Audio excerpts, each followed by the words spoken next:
14절에서 16절의 말씀을 제가 봉독해 올리도록 하겠습니다. 그러나 이것을 당신께 고백하리이다. 나는 그들이 이단이라 하는 도를 따라 조상의 하나님을 섬기고 율법과 선지자들의 글에 기록된 것을 다 믿으며 그들이 기다리는 바 하나님께 향한 소망을 나도 가졌으니 곧 의인과 악인의 부활이 있으리라 함이니이다. 이것으로 말미암아 나도 하나님과 사람에 대하여 항상 양심에 꺼리낌이 없기를 힘쓰나이다. 아멘. 겨울을 털어내는 소리가 여기저기서 들립니다. 이제 냇물 소리가 잔소를 녹이고 겨울잠에 몸을 숨겼던 그런 동물들도 다 기지개를 피는 그러한 계절이 되어가고 있습니다. 늘 어떠한 것이든지 세월이라는 것은 변화를 만듭니다. 이렇게 지금 우리가 이렇게 변화되는 모습 속에서 우리가 우리 자신도 변화되면서 우리도 이 세월을 함께 하고 있습니다. 그것은 창조된 것 그 이유 안에서 계속 진보한다는 그러한 소리입니다. 하나님께서 창조한 모든 것들이 그 쓰임에 따라서 그 가치에 따라서 그 이유에 따라서 계속 앞으로 만들어지고 진보하는 그러한 모습이 바로 이런 자연의 변화고 또 우리 자신의 변화입니다. 그런데 우리가 이렇게 풍성하게 사람이 세상을 다스리면서 만들어진 이 세상 안에서 수없이 많은 것들이 풍요로워졌습니다. 옛날보다도 더 이제 이 힘들고 어렵고 아프고 이러한 것들, 짧은 수명, 이러한 모든 것도 또 다 길게 풍요로워졌다는 겁니다. 근데 이러한 풍요가 나온 우리 절대 빈곤과 또 고독, 또 자신조차 용서할 수 없는 자기 세상, 이러한 것으로 우리는 앞으로 달려가고 있지는 않는가?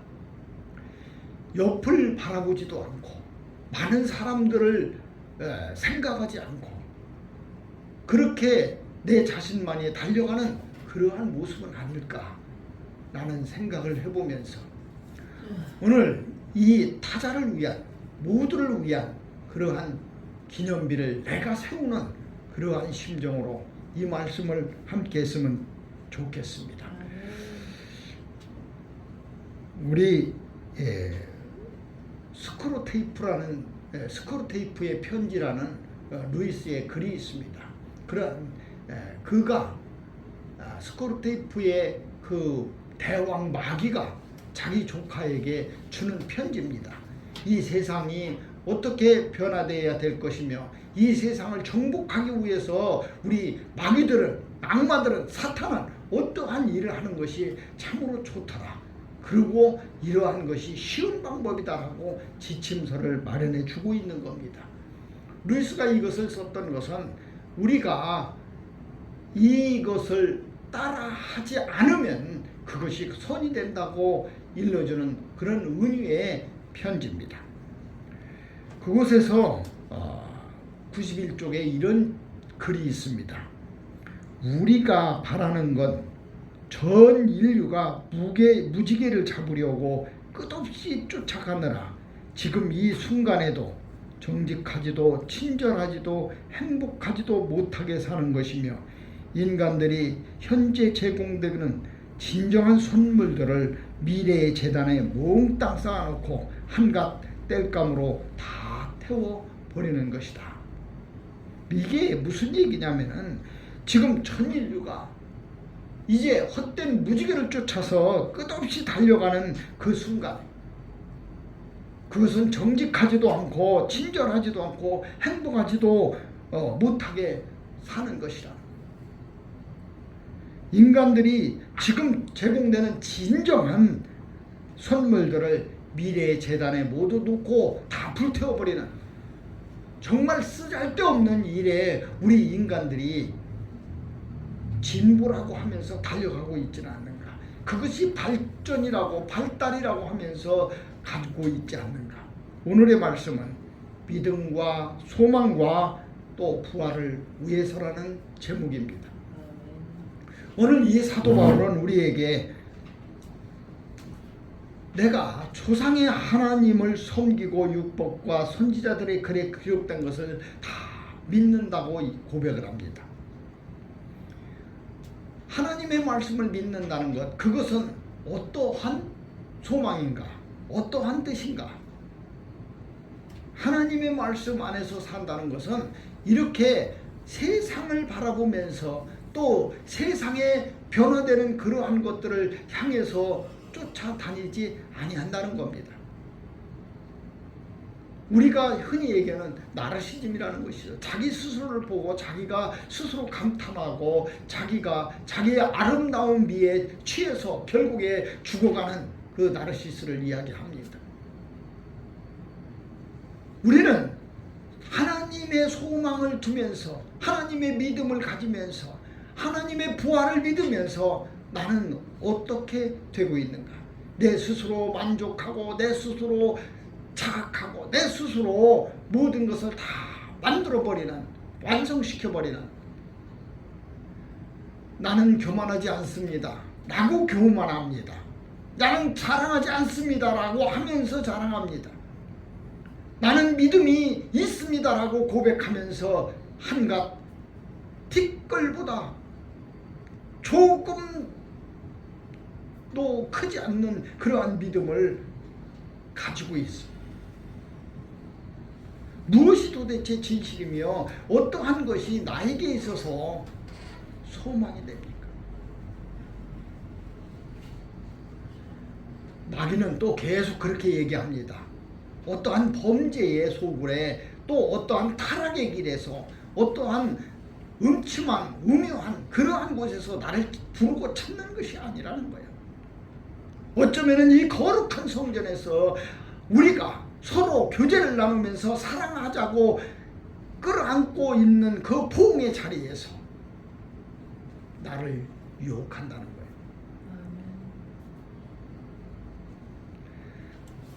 머릿속에만 뒹굴지 않는 그러한 소망을 우리는 품어야 되는 것이 진정한 우리가 갖는 소망입니다. 그러기 위해서 사도 바울은 우리에게 이렇게 얘기를 합니다. 하나님을 섬기고 율법과 선지자들이 기록한 모든 것을 내가 믿는다는 겁니다. 우리는 하나님의 말씀 외에 이 세상에 있는 모든 것들로 그렇게 자기 합리화를 만들어 놓고 모든 것을 세상에 맞춰서 사는 그러한 믿음을 가져서는 안 된다고 고백하고, 여기에서 내가 선지자들과 율법과 하나님이 주신 말씀 그대로를 나는 믿는다고 고백하는 겁니다. 지금 GPT가 세상을 흔들고 있습니다. 정말 이 무섭고 두려운 이 매혹적인 이러한 인공지능의 발달에 오늘 아침에 또 뉴스를 보니까 이제 더 많은 것을 투자해서 더 많은 회사들이 더 많은 나라들이 인공지능에 목을 매고 있습니다. 이것을 하지 않으면 뒤떨어지는 것처럼 희망과 믿음, 소망과 삶이 사라져가는 이 시대, 이제 우리는 이제 인공이 만들어낸 그러한 세계 속에서 또 우리는 빠져야 되는 겁니다. 어떻게 보면은 매혹적인 것 같기도 하고, 어떻게 보면은 참으로 아름답기도 하고, 신기하기도 하고, 전혀 딴 세상에서 내가 빠져버리는 그러한 것을 느낄 수 있는 호기심까지, 이 두렵고 이 매서운 현실 앞에서 우리 그리스도인은 어떻게 해야 되는가? 그들이 일러주는 것이 답이 된다고 그런다면 정말 하나님은, 또 우리의 믿음은, 소망은, 그리고 부활은 어떻게 만들어낼 것인가? 가르쳐 줄 것인가? 우리는 새로운 것들이 수없이 나에게 이 찾아오는 봄처럼 우리를 변화시킵니다. 끝없이 또 봄이 가면 여름이 되고, 여름이 가면은 가을이 오고, 또 가을이 지나가면은 또 겨울이 오는 것처럼, 이런 수없이 많은 변화 속에서 우리의 의식과 우리의 사고와 우리의 믿음과 우리가 가지고 있는 소망과 우리의 부활까지를 말합니다. 우리는 다시 돌아가야 됩니다. 우리는 어떠한 변화 속에서도 잊지 말아야 되는 근원적, 그 근원의 속으로 들어가야 됩니다. 다시 돌아가야 된다는 얘기예요. 우리의 마음속에 고향이 있는 것처럼 말입니다. 이 시끄러운 도시 속에서 내가 살고 있어도, 또 많은 사람들과 어울려 살고 있어도, 내가 항상 마음에 내가 어렸을 적에 아득했던 어머니의 그 품 속에 있었던 그 아득함처럼, 그 고요함처럼, 그 편안함처럼 우리 그 속으로 다시 돌아가야 된다. 그것이 바로 믿음으로 돌아가는 길이요, 소망을 찾는 길이요, 또 부활을 향해서 가는 길이라는 겁니다. 또 그렇게 얘기합니다. 그들이 기다리는 바 하나님을 향한 소망을 나도 가졌으니. 우리 모두에게는 소망이라는 것이 있습니다. 우리는 그저 났다가, 그저 지나다가, 그저 가는 그러한 삶이 아니라, 사람에게는 늘 그러한 과정을 통해서 이루어지는 소망을 우리는 다 하나님께서 주셨다는 거예요. 소망의 끝, 그것이 바로 내가 하나님의 품입니다. 그래서 하나님은 우리에게 기료 진료 생명되는 그러한 말씀을 주시고, 또 보여주시고, 지금도 성령님을 통해서 우리에게 그 길을 인도해 주시는 겁니다. 믿음은 바라는 것의 실상이요 보지 못하는 것의 증거라고 말씀하신 그것이 바로 믿음에, 보이지 않는 믿음이 우리를 끌고 가는 실상이고, 또 우리와 함께하는 존재라는 겁니다.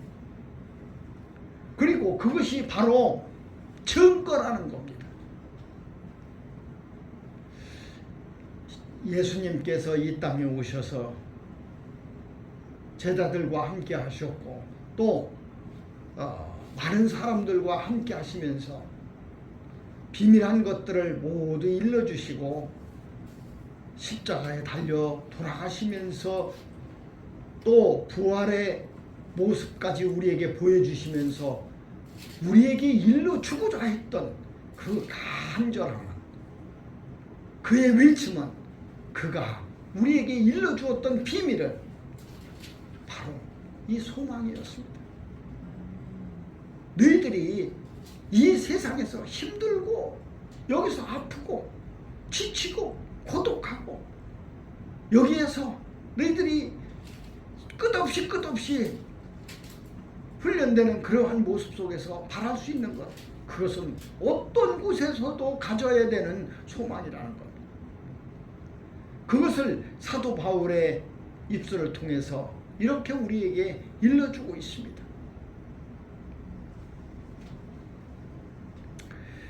만일 죽은 자의 부활이 없으면 그리스도도 다시 살아나지 못하였으리라. 부활이 없었으면 예수님께서 다시 이 땅에 오시지 않았을 것이라는 거예요.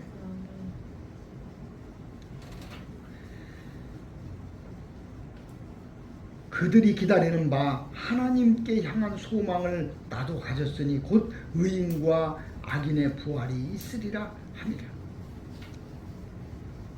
근데 이러한 것들을 가지고 사도 바울은 자기 자신에게 놀라운 고백을 합니다. 이것으로 말미암아 나도 하나님과 사람에 대하여 항상 양심에 꺼리낌이 없기를 힘쓰나이다. 완벽한 사람은 없습니다. 그리고 완전한 일도 없습니다. 어떠한 모든 것이 다 이루어졌다고 해서 그것이 완성됐다고 하는 것도 없습니다. 지나보면은 또 다른 모습으로 변화되고, 또 지나보면은 그것이 완성이 아니라 어쩌면 시작이었던 그러한 모습들이 많이 있습니다.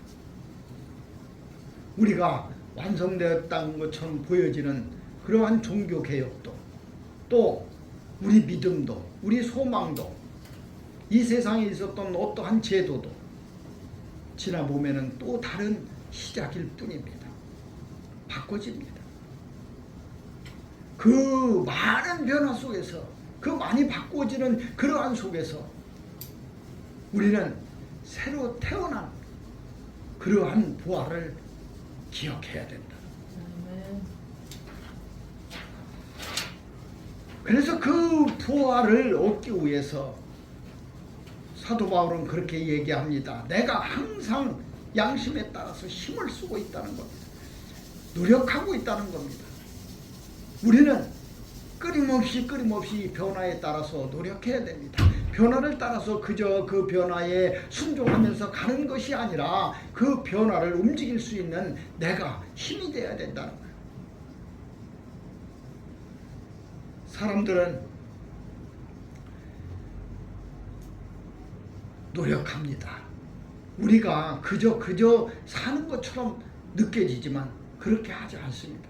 건강한 사람들을 보면은 뭔가 건강을 위해서 투자를 합니다. 많은 것을 아는 사람을 보면은 그 사람이 그저 아는 것이 아니라 그 많이 알기 위한 투자를 합니다. 우리가 예쁜 여자를 보면은 그저 예뻐지게 된 것처럼 느껴집니다. 그런데 가만히 보면은 그 여자도 이뻐지려고 엄청 노력합니다. 사람들이 그럽니다. 너는 어떻게 그렇게 똑똑하냐? 그 사람을 가만히 보면 똑똑해지기 위해서 얼마나 많은 노력을 하고 있는지 모릅니다. 너는 왜 그렇게 이 솜씨가 좋냐? 그 솜씨를 유지하기 위해서, 더 발전시키기 위해서 그는 끊임없이 노력합니다. 너는 어쩜 그렇게 믿음이 크냐? 너는 어쩜 그렇게 하나님에 대한 소망을 갖고 있느냐?